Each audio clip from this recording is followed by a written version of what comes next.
Julius Henry Groucho Marx was an American comedian and film and television star. He was known as a master of quick wit and widely considered one of the best comedians of the modern era. His rapid-fire, often impromptu delivery of innuendo-laden patter earned him many admirers and imitators. He made 13 feature films with his siblings the Marx Brothers, of whom he was the third born. He also had a successful solo career, most notably as the host of the radio and television game show You Bet Your Life. His distinctive appearance, carried over from his days in vaudeville, included quirks such as an exaggerated stoop posture, glasses, cigar, and a thick grease paint mustache and eyebrows. These exaggerated features resulted in the creation of one of the world's most ubiquitous and recognizable novelty disguises, known as Groucho glasses, a one-piece mask consisting of horn-rimmed glasses, large plastic nose, bushy eyebrows and mustache. Early life: he was born on October 2, 1890 in New York City, New York. Marx stated that he was born in a room above a butcher's shop on 78th Street in New York City. The Marx children grew up on East 93rd Street off Lexington Avenue in a neighborhood now known as Carnegie Hill on the Upper East Side of the borough of Manhattan, in New York City. The turn-of-the-century building that Harpo called the first real home they ever knew was populated with European immigrants, mostly artisans. Just across the street were the oldest brownstones in the area, owned by people such as the well-connected Lowe brothers and William Orth. Marx's family was Jewish.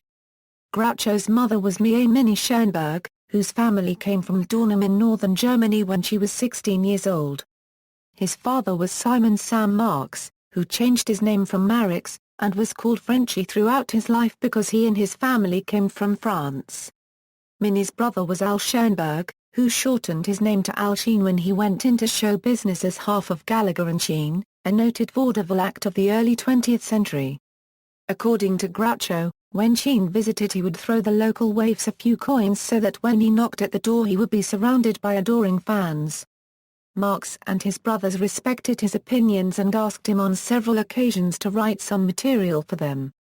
Minnie Marx did not have an entertainment industry career but had intense ambition for her sons to go on the stage like their uncle. While pushing her eldest son Leonard in piano lessons, she found that Julius had a pleasant soprano voice and the ability to remain on key. Julius's early career goal was to become a doctor, but the family's need for income forced him out of school at the age of 12. By that time young Julius had become a voracious reader, particularly fond of Horatio Alger. In living his life Marx would overcome his lack of formal education by becoming very well read. After a few stabs at entry-level office work and jobs suitable for adolescents, Julius took to the stage as a boy singer in 1905. Marx reputedly claimed that he was hopelessly average as a vaudevillian, but this was typically Marx, wisecracking in his true form. By 1909 Minnie Marx had assembled her sons into a forgettable quality vaudeville singing group billed as the Four Nightingales. The brothers Julius, Milton and Arthur and another boy singer, Lou Levy, traveled the U.S. vaudeville circuits to little fanfare. After exhausting their prospects in the East the family moved to La Grange, Illinois, to play the Midwest. After a particularly dispiriting performance in Nacogdoches, Texas, Julius, Milton, and Arthur began cracking jokes on stage for their own amusement. Much to their surprise, the audience liked them better as comedians than as singers. They modified the then-popular Gus Edwards comedy skit School Days, and renamed it Fun in High School. The Marx Brothers would perform variations on this routine for the next 7 years. For a time in vaudeville all the brothers performed using ethnic accents. Leonard, the oldest, developed the Italian accent he used as Chico Marx to convince some roving bullies that he was Italian, not Jewish. Arthur, the next oldest, donned a curly red wig and became Patsy Brannigan, a stereotypical Irish character. His discomfort speaking on stage led to his uncle Al Sheen's suggestion that he stop speaking altogether and play the role in mime. Julius Marx's character from Fun in High School was an ethnic German, so Julius played him with a German accent. After the sinking of the UMSA Lusitania in 1915, public anti-German sentiment was widespread, and Marx's German character was booed, so he quickly dropped the accent and developed the fast-talking wise guy character that became his trademark. The Marx Brothers became the biggest comedic stars of the Palace Theatre in New York City, which billed itself as the Valhalla of vaudeville. Brother Chico's deal-making skills resulted in 3 hit plays on Broadway. No comedy routine had ever so infected the Broadway circuit. All of this predated their Hollywood career. By the time the Marxes made their first movie, they were major stars with sharply honed skills, and when Groucho was relaunched to stardom on You Bet Your Life, he had already been performing successfully for half a century. Career, Hollywood. Groucho Marx made 26 movies, 13 of them with his brothers Chico and Harpo.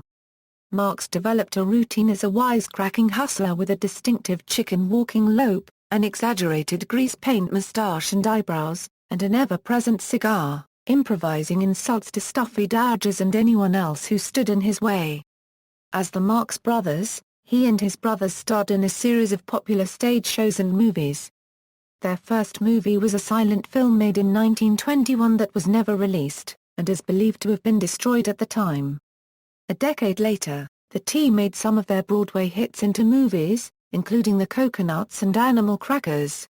Other successful films were Monkey Business, Horse Feathers, Duck Soup, and A Night at the Opera. One quip from Marx concerned his response to Sam Wood, the director of A Night at the Opera. Furious with the Marx Brothers' ad-libs and antics on the set, Wood yelled in disgust, "You can't make an actor out of clay." Groucho responded, "Nor a director out of wood." Marx also worked as a radio comedian and show host. One of his earliest stints was a short-lived series in 1932, Flywheel, Shyster, and Flywheel, co-starring Chico. Though most of the scripts and discs were thought to have been destroyed, all but one of the scripts were found in 1988 in the Library of Congress.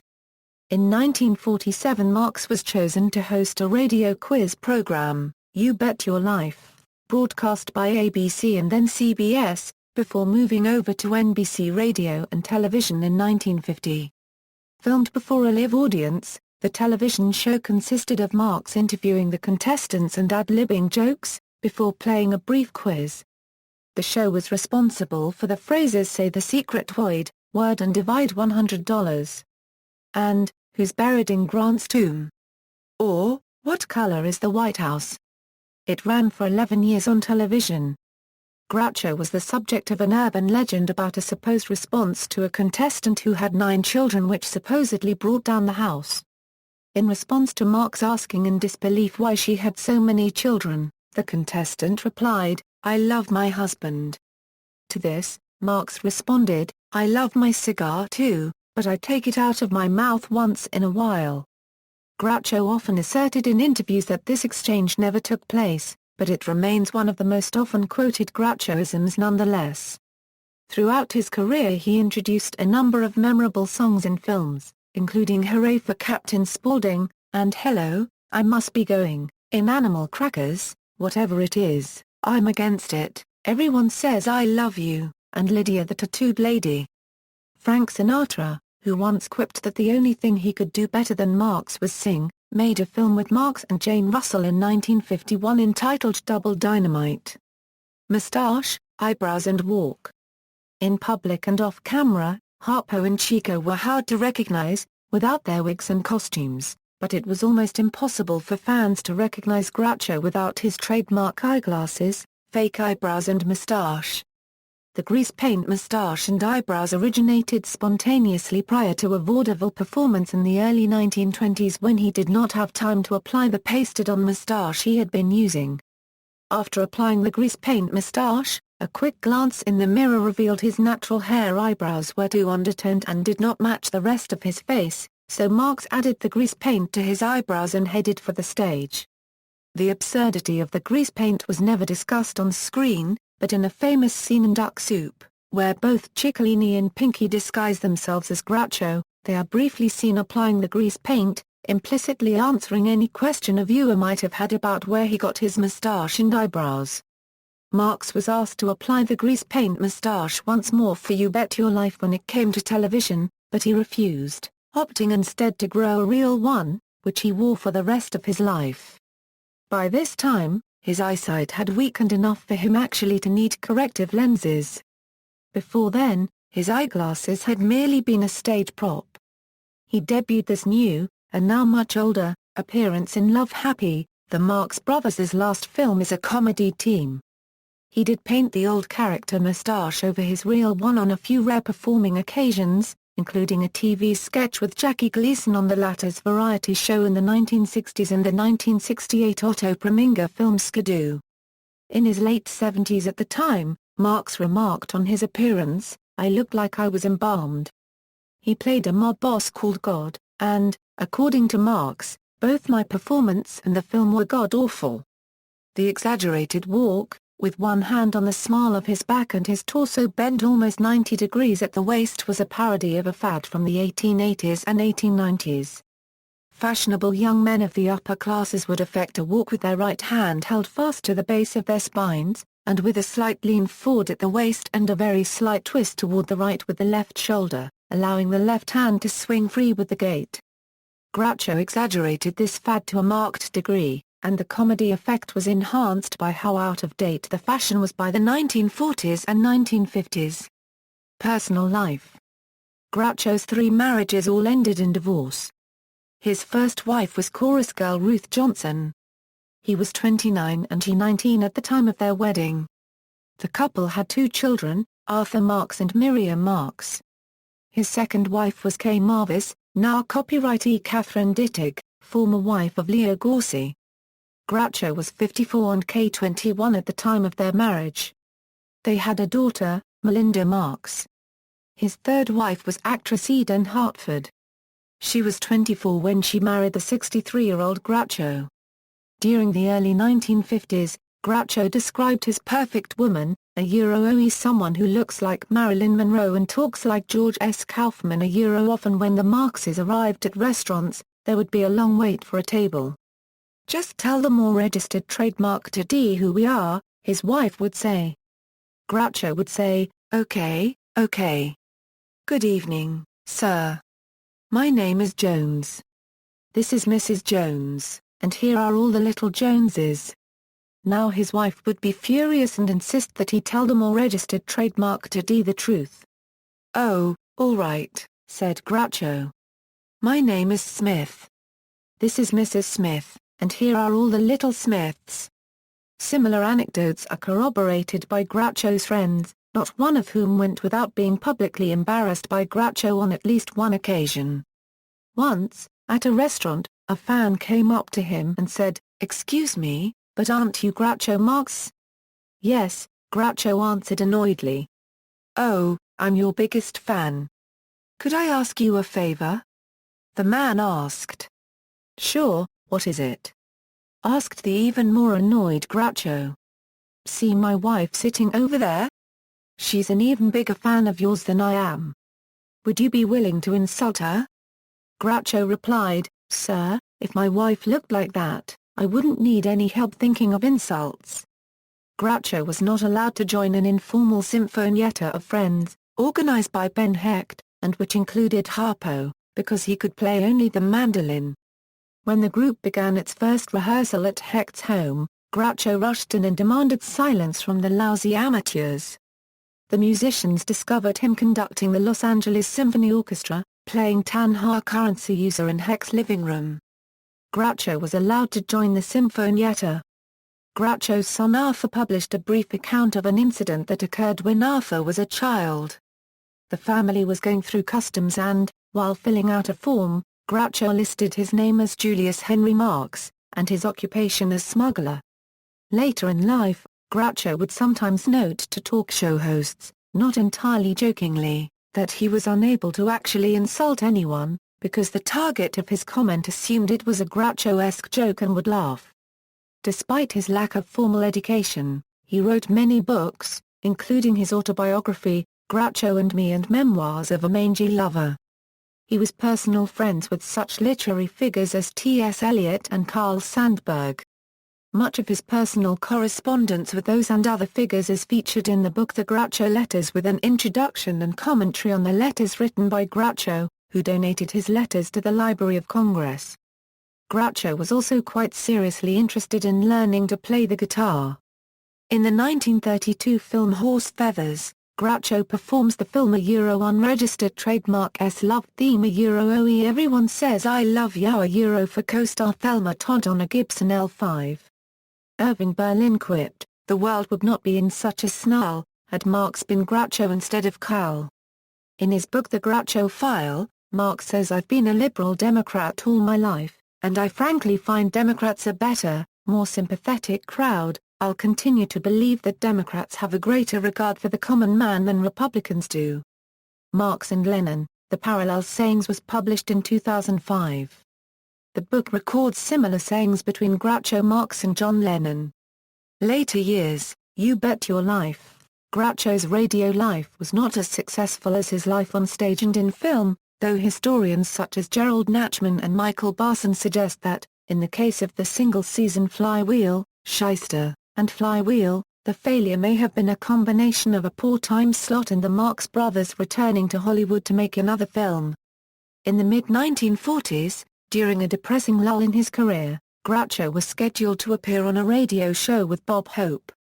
Annoyed that he was made to wait in the waiting room for 40 minutes, Groucho went on the air in a foul mood. Hope started by saying, "Why, it's Groucho Marx, ladies and gentlemen." Groucho, "What brings you here from the hot desert?" Groucho retorted, "Hot desert my foot, I've been standing in the cold waiting room for 40 minutes. Groucho continued to ignore the script, and although Hope was a formidable ad-libber in his own right, he could not begin to keep up with Groucho, who lengthened the scene well beyond its allotted time slot with a veritable onslaught of improvised wisecracks. Listening in on the show was producer John Goodall, who had a brainstorm. He approached Groucho about doing a quiz show, to which Groucho derisively retorted, "A quiz show? Only actors who are completely washed up resort to a quiz show." Undeterred, Goodall explained that the quiz would be only a backdrop for Groucho's interviews of people, and the storm of ad-libbing that they would elicit. Groucho said, "Well, I've had no success in radio, and I can't hold on to a sponsor. At this point, I'll try anything." You Bet Your Life debuted in October 1947 on radio on ABC, sponsored by costume jewelry manufacturer Alan Gelman. And then on CBS, and finally NBC, continuing until May 1961 on radio only, 1947 1950. On both radio and television, 1950 1960. And on television only, 1960 1961. The show proved a huge hit, being one of the most popular on television by the mid-1950s. With George Fenneman as his announcer and straight man, Groucho entertained his audiences with improvised conversation with his guests. Since You Bet Your Life was mostly ad-libbed and unscripted although writers did pre-interview the guests and feed Groucho ready-made lines in advance the producers insisted that the network pre-record it. There were two reasons for this. Pre-recording provided Groucho with time to fish around for funny exchanges and any intervening dead spots to be edited out. And secondly, to protect the network, since Groucho was a notorious loose cannon and known to say almost anything. The television show ran for 11 successful seasons until it was cancelled in 1961. Automobile Mark DeSoto was a longtime major sponsor. For the DeSoto ads, Marx would sometimes say, "Tell 'em Groucho sent you," or "Try a DeSoto before you decide." The program's theme music was an instrumental version of Hooray for Captain Spaulding, which became increasingly identified as Groucho's personal theme song. A recording of the song with Groucho and the Ken Lane Singers with an orchestra directed by Victor Young was released in 1952.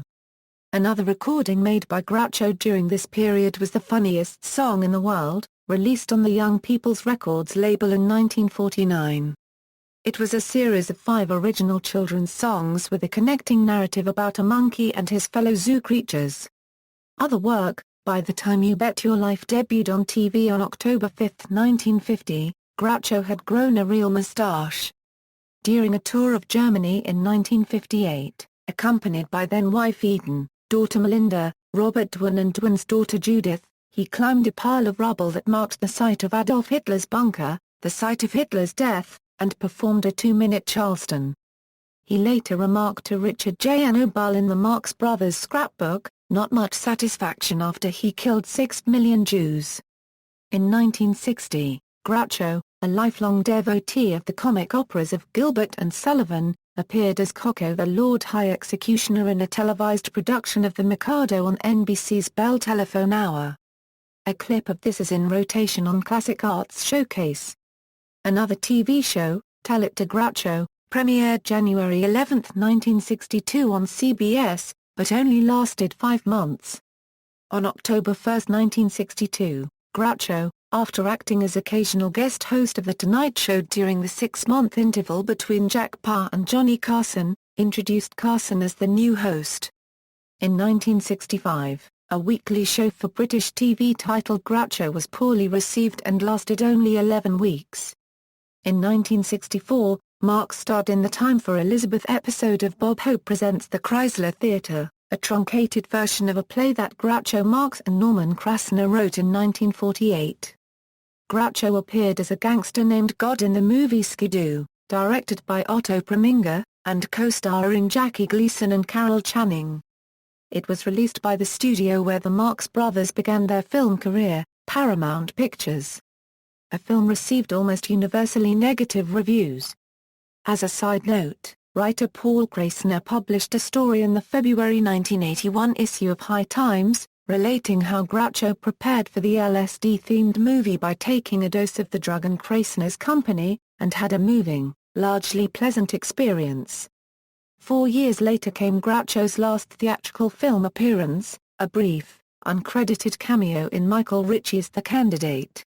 In the early 1970s, largely at the behest of companion Erin Fleming, Groucho had a live one-man show, including one recorded at Carnegie Hall in 1972 and released as a double album, An Evening with Groucho, on A&M Records. He also made an appearance in 1973 on a short-lived variety show hosted by Bill Cosby, who idolized Groucho.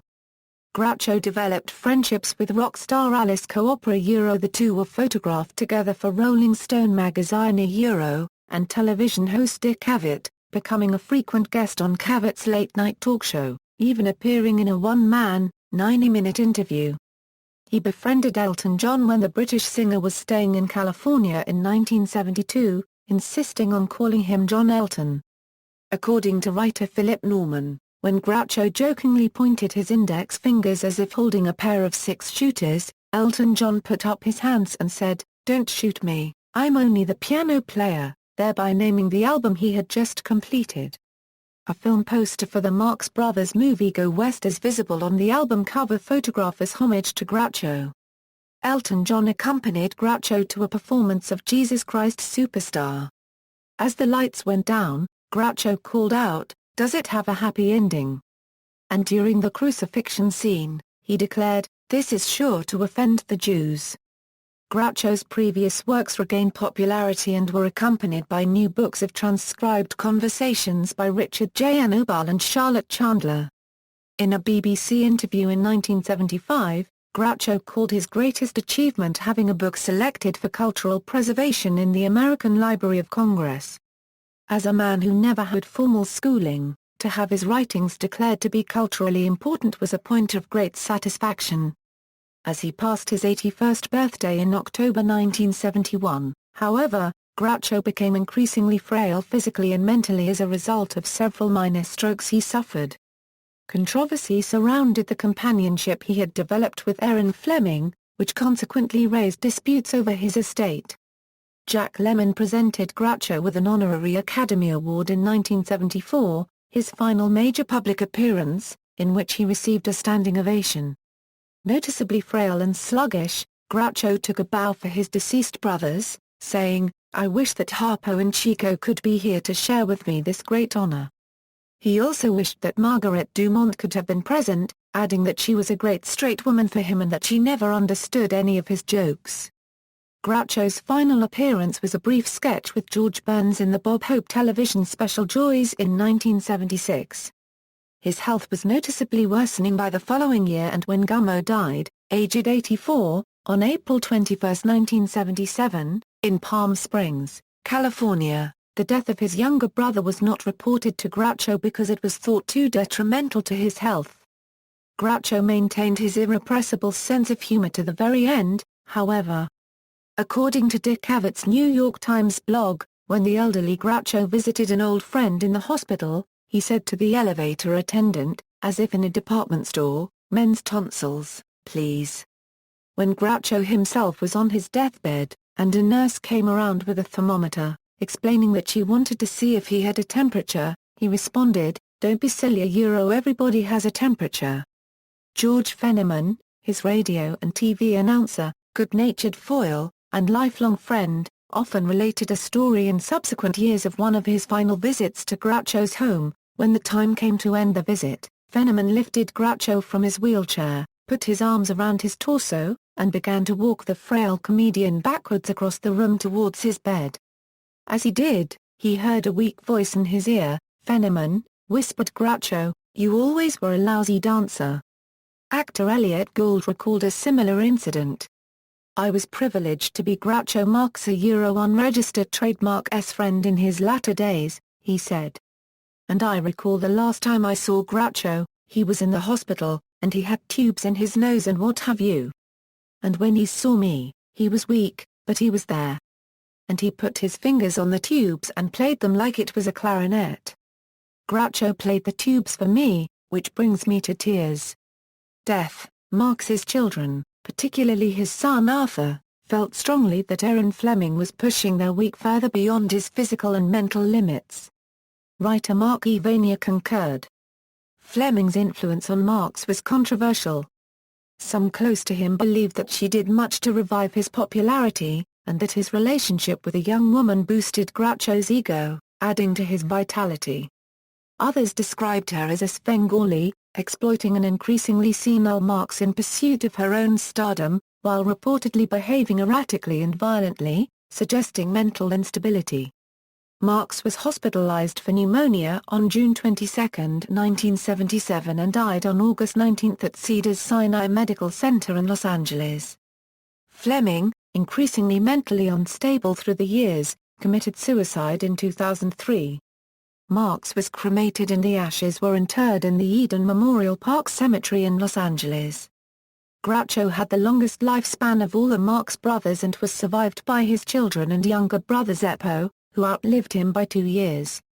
His death was somewhat overshadowed by the death of Elvis Presley, which occurred 3 days earlier. In an interview, he jokingly suggested his epitaph read, "Excuse me, I can't stand up." His mausoleum marker bears only his stage name, a Star of David, and the years of his birth and death. His estate was still in dispute in 1983. Legacy. Groucho Marx was, and is, the most recognizable and well-known of the Marx Brothers. Groucho-like characters and references have appeared in popular culture both during and after his life, some aimed at audiences who may never have seen a Marx Brothers movie. Groucho's trademark eyeglasses, nose, moustache, and cigar have become icons of cumtia glasses with fake noses and moustaches are sold by novelty and costume shops around the world. Nat Perrin, close friend of Groucho Marx and writer of several Marx Brothers films, inspired John Astin's portrayal of Gomez Addams on the 1960s TV series The Addams Family with similarly thick moustache, eyebrows, sardonic remarks, backward logic, and ever-present cigar. Alan Alda often vamped in the manner of Groucho on MASH. In one episode, Yankee Doodle Doctor, Hawkeye and Trapper put on a Marx Brothers act at the 4077, with Hawkeye playing Groucho and Trapper playing Harpo. In 3 other episodes, a character appeared who was named Captain Kelvin Spaulding. Groucho's character in Animal Crackers was Captain Jeffrey T. Spaulding. On many occasions, on the 1970s television sitcom All in the Family, Michael Stivic would briefly imitate Groucho Marx and his mannerisms. 2 albums by British rock band Queen, A Night at the Opera and A Day at the Races, are named after Marx Brothers films. In March 1977, Groucho invited Queen to visit him in his Los Angeles home. There they performed 39 a cappella. A long-running ad campaign for Vlasic Pickles features an animated stork that imitates Groucho's mannerisms and voice. On the famous Hollywood sign in California, one of the OS is dedicated to Groucho. Alice Cooper contributed over $27,000 to remodel the sign, in memory of his friend. In 1982, Gabby Kaplan portrayed Marx in the film Groucho, in a one-man stage production. He also imitated Marx occasionally on his previous TV sitcom Welcome Back, Kotter. Actor Frank Ferrante has performed as Groucho Marx on stage for more than 2 decades. He continues to tour under rights granted by the Marx family in a one-man show entitled An Evening with Groucho in theaters throughout the United States and Canada with piano accompanist Jim Firmston. In the late 1980s, Ferrante starred as Groucho in the off-Broadway and London show Groucho, a life in review penned by Groucho's son Arthur. Ferrante portrayed the comedian from age 15 to 85. The show was later filmed for PBS in 2001. Woody Allen's 1996 musical Everyone Says I Love You, in addition to being named for one of Groucho's signature songs, ends with a Groucho-themed New Year's Eve party in Paris, which some of the stars, including Allen and Goldie Hawn, attend in full Groucho costume. The highlight of the scene is an ensemble song and dance performance of Hooray for Captain Spaulding, done entirely in French. In the last of the Tintin comics, Tintin and the Picaros, a balloon shaped like the face of Groucho could be seen in the annual carnival. In the Italian horror comic Dylan Dog, the protagonist's sidekick is a Groucho impersonator whose character became his permanent personality. The BBC remade the radio sitcom Flywheel, Shyster and Flywheel, with contemporary actors playing the parts of the original cast. The series was repeated on digital radio station BBC 7. Scottish playwright Louise Oliver wrote a play named Waiting for Groucho about Chico and Harpo waiting for Groucho to turn up for the filming of their last project together. This was performed by Glasgow theatre company Rhymes with Purple Productions at the Edinburgh Fringe and in Glasgow and Hamilton in 2007-08. Groucho was played by Scottish actor Frodo McDaniel. The Groucho Club in London Soho, which has an eclectically artistic membership, is named for Groucho in reference to his well-known mot that he would not wish to join any club that would accept him as a member. Solo filmography, features, Yours for the Asking, released by Paramount Pictures, The King and the Chorus Girl, co-writer with Norman Krasner, Instatains, Copacabana, released by United Artists Mr. Music, released by Paramount Pictures, Double Dynamite, released by RKO A Girl in Every Port, released by RKO, Will Success Spoil Rock Hunter? Released by 20th Century Fox, The Story of Mankind, The Mikado Bell Telephone Hour television series, Skidoo, released by Paramount, Short Subjects, Hollywood on Parade No. 11, Screen Snapshot Series 16, No. 3, Sunday Night at the Trocadero, Screen Snapshots, The Great Al Jolson, Showdown at Ulcer Gulch, Screen Snapshots, Playtime in Hollywood, References.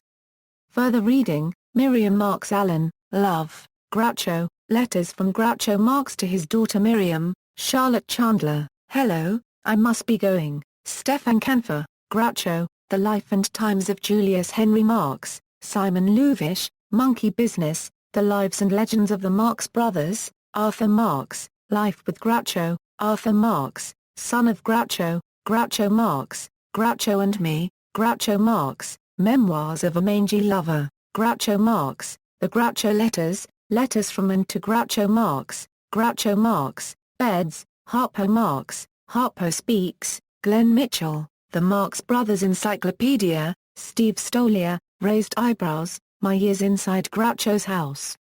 Julius H. Marx v. Commissioner of Internal Revenue, 29 TC.